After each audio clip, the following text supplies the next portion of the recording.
Assalamualaikum warahmatullahi wabarakatuh. Apa kabar teman-teman semua? Semoga semuanya baik-baik saja. Jumpa lagi dalam City Tour kali ini.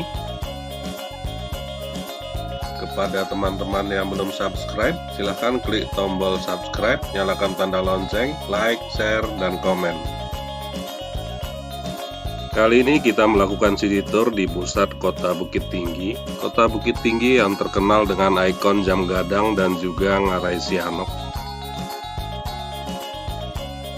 Kota Bukit Tinggi adalah kota terbesar nomor 2 di Provinsi Sumatera Barat. Kota ini pernah menjadi ibu kota Indonesia pada masa pemerintahan darurat Republik Indonesia. Kota Bukit Tinggi juga pernah menjadi ibu kota Provinsi Sumatera dan Provinsi Sumatera Tengah. Bukit Tinggi pada zaman kolonial Belanda disebut dengan Port de Kock dan mendapat julukan sebagai Paris Pan Sumatera. Bukit Tinggi dikenal sebagai kota perjuangan bangsa dan merupakan tempat kelahiran beberapa tokoh pendiri Republik Indonesia. Di antaranya adalah Muhammad Hatta dan Assak, yang masing-masing merupakan proklamator dan pejabat Presiden Republik Indonesia. Kota Bukit Tinggi terletak pada rangkaian pegunungan Bukit Barisan atau sekitar 90 km arah utara dari Kota Padang. Kota ini berada di tepi Ngarai Sianok dan dikelilingi oleh dua gunung, yaitu Gunung Singgalang dan Gunung Marapi.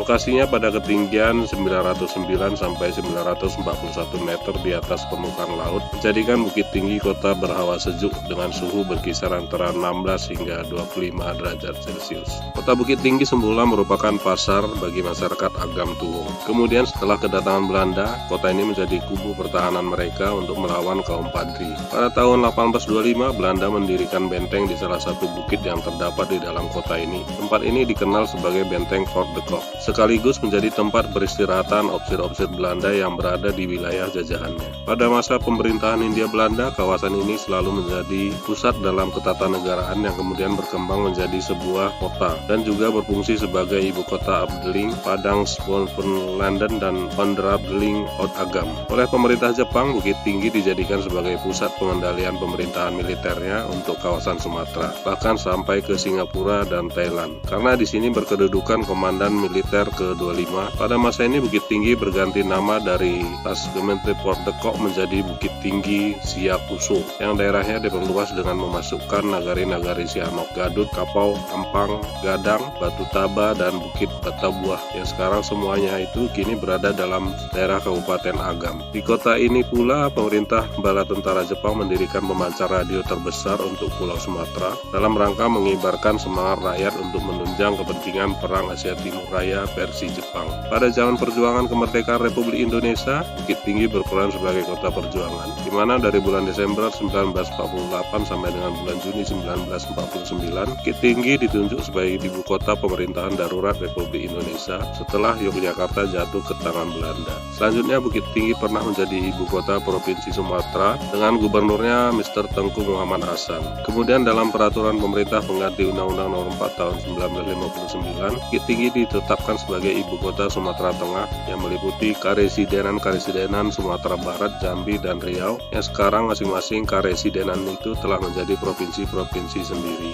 Setelah karesidenan Sumatera Barat dikembangkan menjadi Provinsi Sumatera Barat, maka Bukit Tinggi ditunjuk sebagai ibu kota provinsinya. Semenjak tahun 1958, secara de facto ibu kota provinsi telah pindah ke Padang. Namun secara de jure barulah tahun 1978 Bukit Tinggi tidak lagi menjadi ibu kota Provinsi Sumatera Barat dengan dikeluarkannya peraturan pemerintah nomor 29 tahun 1979 yang memindahkan ibu kota Provinsi Sumatera Barat ke Padang. Saat terjadi agresi militer pada tahun 1948, Yogyakarta jatuh ke tangan Belanda.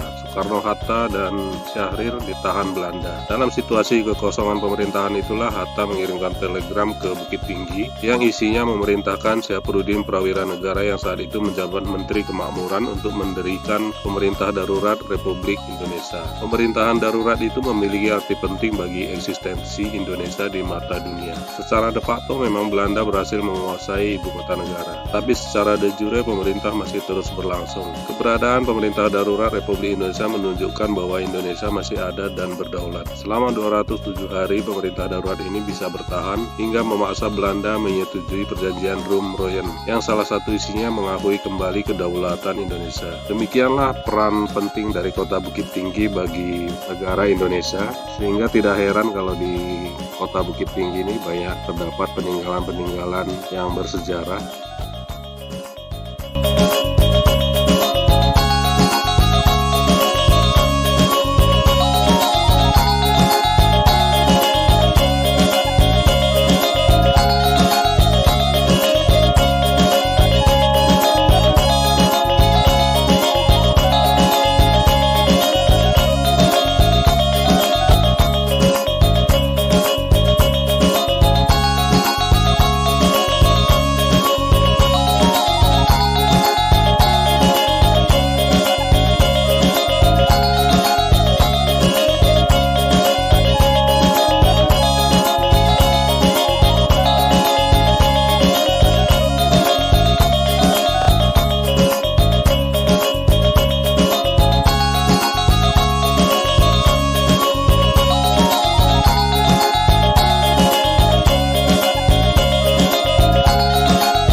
kawasan pusat kota Bukit Tinggi ini terdapat gedung bersejarah yang merupakan ikon kota Bukit Tinggi, yaitu Jam Gadang. Selain itu, objek wisata yang tidak kalah menariknya juga tidak jauh dari pusat kota Bukit Tinggi, yaitu Ngarai Sianok. Selain Ngarai Sianok, objek wisata yang dekat dengan pusat kota Bukit Tinggi ini adalah Kebun Binatang Bukit Tinggi, dan ada juga benteng peninggalan Belanda yaitu Port de Kock.